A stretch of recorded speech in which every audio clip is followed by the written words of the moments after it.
बहुत समय पहले अयोध्यनगर नाम का एक समृद्ध राज्य था, जहां राजा विक्रमदेव अपने न्याय और पराक्रम के लिए प्रसिद्ध थे।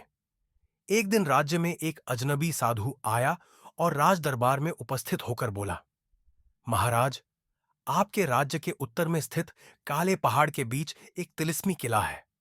कहते हैं कि वहां अपार खजाना छिपा है, लेकिन जो भी उसे पाने गया कभी लौटकर नहीं आया। राजा विक्रमदेव के अंदर का योद्धा जाग उठा।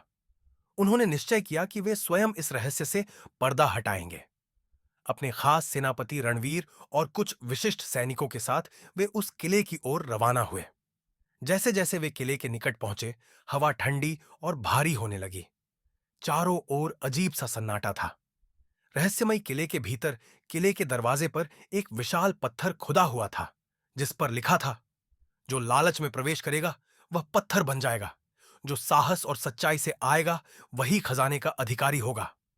राजा विक्रमदेव ने जैसे ही दरवाजा खोला, एक अजीब सी धुंध भीतर से निकली और एक एक कर उनके सैनिक बेहोश होकर गिरने लगे। केवल राजा और रणवीर ही आगे बढ़ पाए। अंदर एक विशाल कक्ष था, जिसके बीचों बीच सोने चांदी के ढेर थे। लेकिन उससे भी अधिक डरावना था सिंहासन पर बैठा एक चमकती आंखों वाला पत्थर का आदमी। जैसे ही राजा आगे बढ़े, पत्थर का आदमी बोल उठा, ठहरो! यदि जीवन चाहते हो तो मेरी 3 पहेलियों का उत्तर दो, अन्यथा तुम भी पत्थर में बदल जाओगे। राजा विक्रमदेव ने साहसपूर्वक कहा, पूछो। पहली पहेली, ऐसा क्या है जो जितना अधिक बढ़ता है उतना ही कम दिखता है? राजा ने बिना देर किए उत्तर दिया, अंधकार। पत्थर का आदमी चुप हो गया और अगली पहेली पूछी।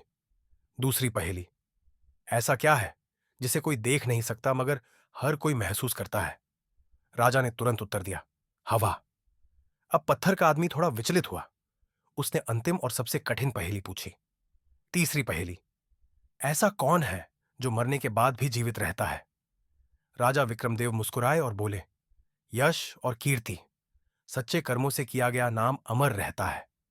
यह सुनते ही पत्थर का आदमी जोर से हंसा और उसकी पूरी देह चमक उठी। देखते ही देखते वह इंसान में बदल गया। उसने राजा को प्रणाम किया और कहा, मैं इस किले का संरक्षक हूं। सदियों से इस श्राप में था। तुमने अपनी बुद्धिमानी और सत्यता से मुझे मुक्त कर दिया। अब यह खजाना तुम्हारा है।